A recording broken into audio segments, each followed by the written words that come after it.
Mga kalingap, ganito ang sitwasyon ng maglolang ito. Isang lola na nakatira sa isang kubo kasama ang kanyang apo. Siya si Lola Modesto kasama ang kanyang apo na si Jerome na pinaglihi sa alimango.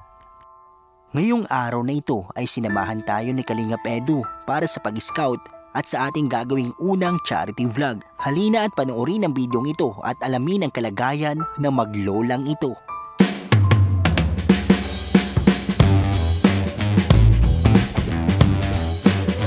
Shoutout mga Kalingap, Papa Franz Vlog Official sa ating YouTube channel. Kasama ko po ngayon si Kalingap Edo, si Papa Eds, and si Romel. Kasama natin ngayon.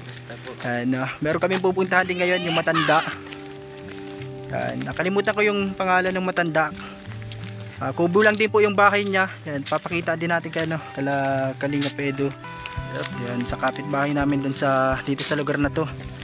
Simple lang din yung yung bahay niya, kubo, tapos matanda na siya, wala na yung asawa niya at meron pa siyang apo na may kapansanan.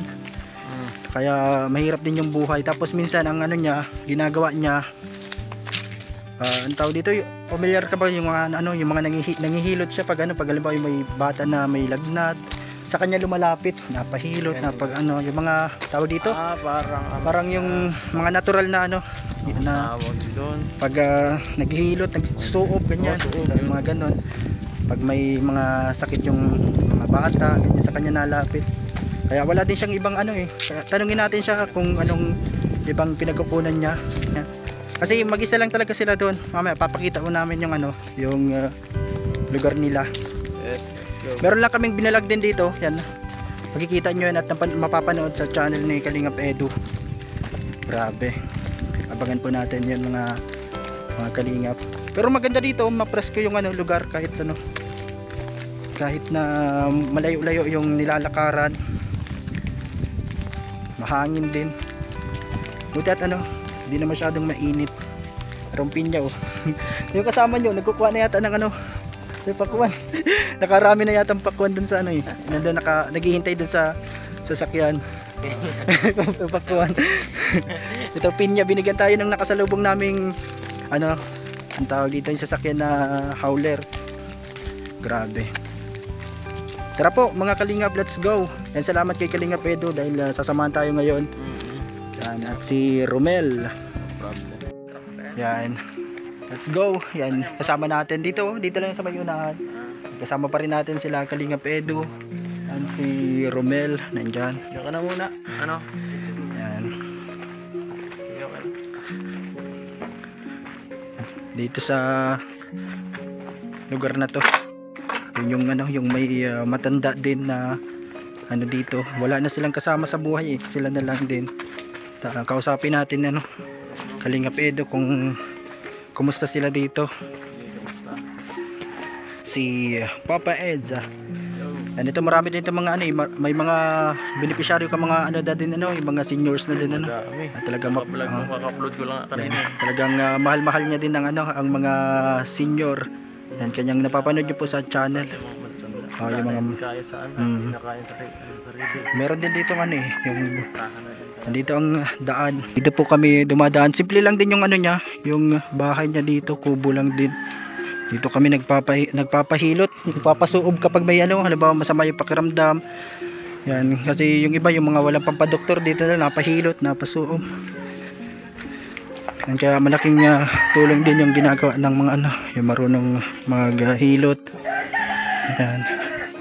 Nandito si itong nahilot. Yan, kasama din namin sila si Daniela. Yan, sinamahan kami dito. Yan, dito dito sila pala Ipit mo karo yan. Alin ito palang niya. Nasaan po si nanay Nasaan po si nga pong pangalan nun? Dito pala siya Kalingap Edo ang bahay. Yan ang apo niya. Bata pa pala ang bata pa pala. Nandito si Kisaya kasi mapahilot din siya kay nanay. Masama din ang pakiramdam yung panganay ko. Hello po nanay, ano nga pong pangalan nyo? Odesta. Odesta. Hindi ko naririnig masyado. Ayan po. Ilang taon ka na po, nanay? May kasama ko si Kalingap Edo. Yan din yung mga tumutulong din sa mga... Sa anumang kasama din po namin sila Kuya Bal, si Kalingap Rab. 70 na ako. 70. November. 70 ka na po. Dito po ang bahay nyo. Eh. Sino po ang laging kasama nyo dito? Yan o. Ito po ito pong bata na ito. Ito lang po, kayo lang dalawa po dito. Magano siya, magtatrabaho ka, maglalaba. Maglalaba ka? Masipag yata ito. Maano ka, malaba ka toy? Hindi mo ito. Ito po. Kaparigos yan. Ito lang po ang lagi nyong kasama dito. Ay, Si... Ano pong pangalan? Jerome. Si Jerome, itong bata. At ikaw po si Nanay Odesta. Nanay Odesta. Yan, 70 years old na po si Nanay. Dito yung bahay nila, kubo lang din. Mga kalingap. No, dito. Yan. Wala ka na pong asawa, Nanay? Tagal na. Tagal na, ilang taon na po? Ano pa lang ako, 40. 40 years old, mga 30 years na wala. Ilan po ang anak nyo? Ang naging anak nyo ng asawa nyo? Yan o, dalawa. Dalawa. Tapos ito yung ano. Kanina po ang nanay nito? Si ano yan dyan. Si ano Karina. Yung babae po ang anak nyo? Yan, dito po yan sa bahay na kubo. Yan. Si Nanay. Di ba po, Nanay, minsan nakikita kita dati, nananawagan ka din sa radio po, pag pag may yung napila po baga sa programa ni Kuya Val. Yan, si may kasabay ka nun Sino nga yung lagi mong kasabay nun? Yun dito din, si Ginhawa. Yung lola, Yan, napila sila, nakikipagsapalaran doon sa radio program para, manawagan, makahingi ng kunting tulong, yung, ng, bigas. Yan, nakailang beses ka po nakapila doon? Parang isang beses ka din po na interview dati, matagal na yun Matagal na. Si Sobrang dami din kasing Los Santos. Opo, yung kasama nyo doon. Yan, sobrang dami din po yung doon lumalapit, nagbabaka sakali na makapila. Kaya minsan kaya dapat sasakto. Minsan hindi na naabot ng Oo, 3 balik na kami. Opo, nakakailan kasi marami po talaga. Yan, may mga seniors, iba't iba. Dadalawa. Ito po, ano pong nangyari diyan sa anak niyo po? Alin? Yung po siya simula panganak niya? Pagkaanak. Ako na yan. Pero po siya, nahirapan siyang pag nalakad? Isa kong anak, ganyan din ang Ano pong tawag niyan sa ganyan? Pag yung inborn po yan simula pagpanganak. Kaya ganyan po siya pag Hindi pa siya nag-aaral? Hindi, walang yan mga rehistro. Wala pang rehistro Nag-aaral. Kalingap Edo. Ilang taon na po siya ngayon? 5 yan na. 8 na. 8 na po ito? 8 na, pero sa tingin mo parang pa lang siya. 8 years old na pala ito. 8 years old. Pero parang maliit pa lang siya. Yan o, ina. Buntis. Yan, Nagkaiwalay ang ama niya. Hindi kayo lang dalawa po dito. Yan, sa bahay na po na ito. Yan. Si Nanay Odesta. Wala naman akong hanap buhay, nagayagas lang akong sigid. Yung mga walis tingting po, yan po ang hanap buhay nyo. Yung sa araw-araw po kayo nagagawa ng walis tingting? Hindi na pahina na ako.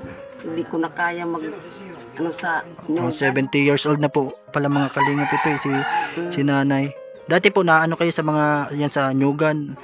Nyugan nagkukuha ko ng mga pangawa ng walis. Tapos nilalako ko. Nilalako nyo po. 25 ang isa. Walis. Ngayon po, yun din ang nyo. Ngayon po nilalako nyo or pag minabili na lang? Or pag Punta na lang dito, hindi naman ako nagyagis. And po, minsan kayo po yung nilalapitan dito pag pag yung mga anak nila may lagnat, ganyan, nagpapahilot pag may napilayan. Pahilot, napilayan. Si Nanay Odesta Sa po. akin. Andito din kami napunta. Yan kapag yung anak ko Kalingap Edo minsan ito pag may lagnat, pag ano dito kami nadala kasi nalapit kasi malapit lang din sa bahay na tinutuluyan namin eh. Tapos yung ano namin yung bunso nandoon kasama ni Daniela. Magaling magaling kasi maghilot ito si ng mga pilay, ng mga bata. Yan.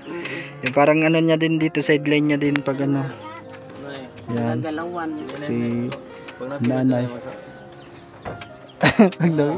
Ito ang ina. Ayan. Ay, opo. Bayan na mga kapatid.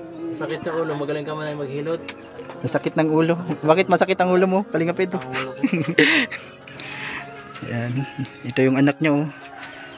Kamusta, Toy? Nagkain ka na? Ay, apo niya pala. Apo niya. Anak ni Nanay Odesta. Tatlo yan silang naganda. Simple lang din po yung ano. Ganyan ang paa, tatlo. Tatlo po. Ganyan. Puro ganyan sila. Ang ano. Yung anak kong isang Hindi mo babae. hinilot na eh. Yan isa kong... Pwedeng hilutin. Pag ganyan po, hindi siya dadala na sa hilot. Pag ano. Pag ganyan. Pag Yan yung anak kong babae. ganun, ano din Doon po. sa Naga nakatira, nakapangasawa siya. Mm. Kaya lang ni ang trabaho din niya, nagpipirapi. At therapy. Nag-ano din. Ang mga kasama niya, mga... Di magaling po pala talaga yung pamilya nyo sa mga bulag paghihilot. ang niya, mga kasamaan. May sila sa Naga. Iyon, may anak din yun na dalawa ganyan. Yung isa parehon mga ganyan. Yung anak ko talagang tunay na panganay, may anak din dalawa ganyan. Dahil anak. ganyan ang paanim.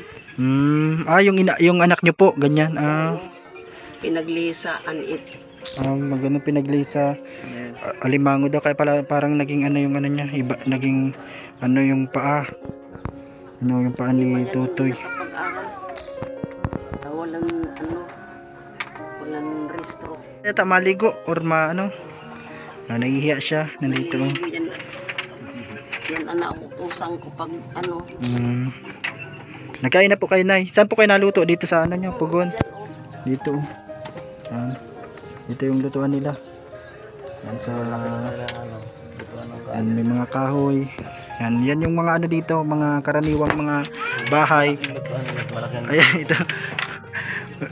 Yan yung maliit lang yung kaldero. Yan, ginakainan. Nilulutuan ng kanin. Tapos ito sila mga nasa kubo. Maliit lang din yung bahay nila dito.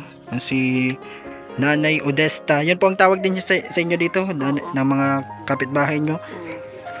Yan, 70 years old po mga kalingap. Tapos merong apo na yung paa niya ay ganito siya. Hindi man po siya nahirapan maglak o talagang mahirap po talaga pag ganyan, pag malakad. Hindi nakakasapatos. Hindi siya nakakasapatos pag ganun. Lagi siyang ganyan po, nakachinelas lang po siya. Lagi sila kasinila. Si Jerome, apo ni Nanay Odesta. Yan, dito po yan sa bahay na ito ng kubo mga kalingap. Simple lang din yung bahay nila. Yan, dito sa may bundok na part din po ito ay marami mga puno. Ano pong inulam nyo po ngayon? Ito yung kanin. Yan. Kayong dalawa po. Minsan ang kapitbahay namin, binibigyan lang kami ng panulam. Binibigyan kayo ng kapitbahay nyo po. Gulay, hindi naman ako nalulay. Ganito po. Ito yung bahay nila Kalingap Edo. Yung mga gantong kubo. Marami dito, puros mga ganyan na bahay. Yung lang siya, mga pawid. Yung ganito yung nila. Mga simple lang din at mahihirap din yung mga dito. Mga kahoy. Ayan, ganyan. Ito si Tutoy.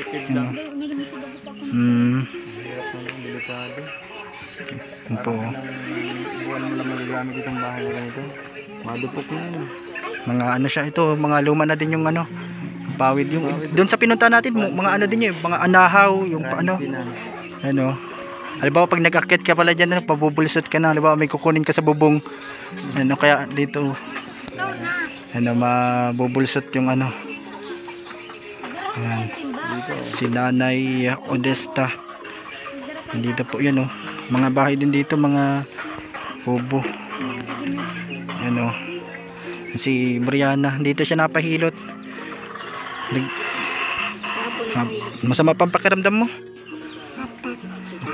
Masama pang pakiramdam mo? Diyan siya napahilot pag ano ba, pag masama ang pakiramdam, diyan siya pinapahilot din namin diyan kay nanay. Ito yung mga bahay dito, mga ano lang din, pawid. Yan, ng ano. Ganyan. Si Nanay Odesta. Balik tayo mga kalingap. Yan, meron tayong ano dito, nabililihan natin si nanay ng ano, konting grocery at dilata at Lucky Me at gatas. Yan, para kahit papaano ay patulong tayo kahit konting ano bagay. Nandiyan din po ako nagpapahilot yung mga anak ko po na bata, diyan namin dinadala. At ito sinamahan din tayo ni Kalingap Edo kasi meron kaming na ano binlag doon sa kabilang bahay doon sa unahan. At dito nagpasama na din tayo dito sa ano lugar na to. Yan. Ito po kala Nanay Odesta. Hello po. Natin, meron pa ako dito ano, konting ano lang, grocery at ano, konting bigas lang po. Salamat po. Yan sa paghihilot nyo po sa dalawang anak ko minsan pag may sakit. Yan. Salamat po Nanay Odesta. Yan at yan, ingat po kayo palagi dito. Yan sa inyong bahay, yan na kubo at yun sa apo nyo po. Yan, ano lang po yan, konti lang po yan. Pero salamat po sa inyo. Yan, meron din po kasi kami pinuntahan ni Kalingap Edo dito sa doon sa unahan, napadaan na din po kami dito sa bahay nyo. Yan, salamat po. Ingat po kayo dyan nanay. Ito sila dito oh. Tara bro. Yan. Babay muna po at mayroon pa kami pupuntahan. Yan, salamat din kay Kalingap Edo, sinamahan tayong dumaan dito. Yan, salamat. Salamat kay Kalingap Edo, kasama natin dito yan, sa bahay nila nanay. Tawa din yung ano no, yung ano nila sitwasyon.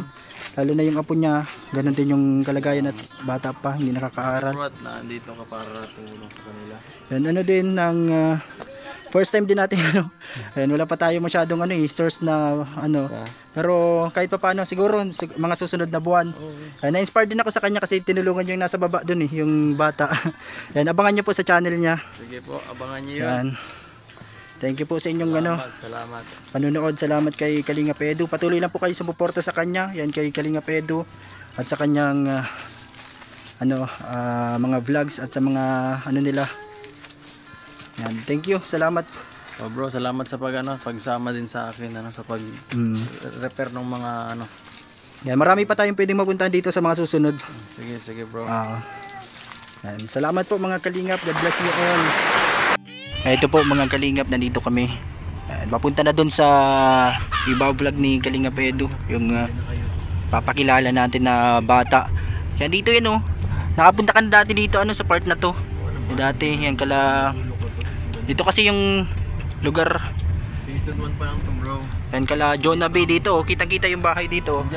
Dati yan dito sa may tulay na to, nabaha kasi dito pag umuulan. Lugar na to, meron naliligid dito sa amin dati.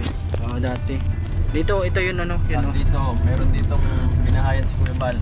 Yan yung kala Jonah B dito. Kami nagpintura niyan. Kitang-kita. Kami nagpintura niyan. Yung binibisita yan minsan dito eh. Wala na yata yung tao. Yan, binibisita dati yan ni Jason, yan, 20 boy. Dinadalaw niya diyan. Wala na nga eh. Ang pangit kala Jonah B. Hindi mo masyado deserve yung natin yung pera, nakakaaway na pabahay. Mga sponsor. Tapos dito yung yan yung mga apartment style na doon yung apartment style doon sa part na yon. Doon naman. Yung kay Kuya Val, ayun yan mga apartment style na pabahay din ng nila Kuya Val ng Team Kalingap. Ito yung purple, ito yung kala Kuya Levy, Tatay Libay. Marami kang experience diyan dati kay Tatay Libay. Ito si Tatay Libay. Yan. Ang pinakaunang ang beneficiary na sinamahan ko nung nagsisimula pa lang yung nung dati. Simula pa lang kay Rob. Ito yung pinakaunang ko bisita. Ito kay Tatay Libay na bahay. Wala na yung patay na din yan, matagal na. May aso dyan. Yan na lang yata natin. Asan nyo ba yan, B? May nakatali. Dito, taga dito kasi sila Daniela. Ayan Tanda ko rin dyan, may kalabaw pa siya dyan. May kalabaw. Yan si Tatay Levy or Tatay Libay. Parluran yun. Parloran. Parang Simple lang yung bahay niya, pero ano, kulay purple. Bakit kaya purple? Paborito niyo bang kulay? lang kayo patirahin si Romel. Romel, dyan ka tumira. Isa si Romel, andito si Romel, kasama niya dito. Sige ko Edo, basta supportan mo ako. Ano? Wala na din nakatira doon. Yun sa bahay ni Tatay Libay. Matagal na pong wala na din. At yung pupuntahan namin doon pa sa unahan, mga kalingap. Doon pa sa may Maraming pong tao sa bahay nila. sentro dito sa lugar na to. Yan, kasama namin si Kalingap Edo. Yan si ang sentro dito, yan yung pinaka-sentro niya talaga, yung sa unahan, yung sa may basketball court. Sa sentro ng San Jose. Saan? Sa unahan, doon pupuntahan natin, sa dulo. Dito naman yung dating vlog nyo din dati, naalala mo pa ba yun? Kasama ka ba nila? Raymark? Si Raymark. Oh. Mark, papasok dyan sa taas. Yan, yung na-depress din na Buti ka mag-suicide. yung mintik mag sa balon ba yun? Yung sa balon. Tumalon. Yan dito yan. Diyan dati Gandang bahay yung season 1 ng Kalingap Rob, yan lagi sila diyan. magawa ng bahay niya. Kasama si Kalingap Edo. Taga-pintura. Yun kasi dati wala pa masyadong budget kaya kami nagpipintura. Oh, kaya talaga kayo ang nun. Na pintura pag pag may pabahay dito, yung kala Raymark, yung Nakatubig pa yun. binata na estudyante din na muntik ng mag-suicide. Yan, papunta dun sa papunta dun sa taas po.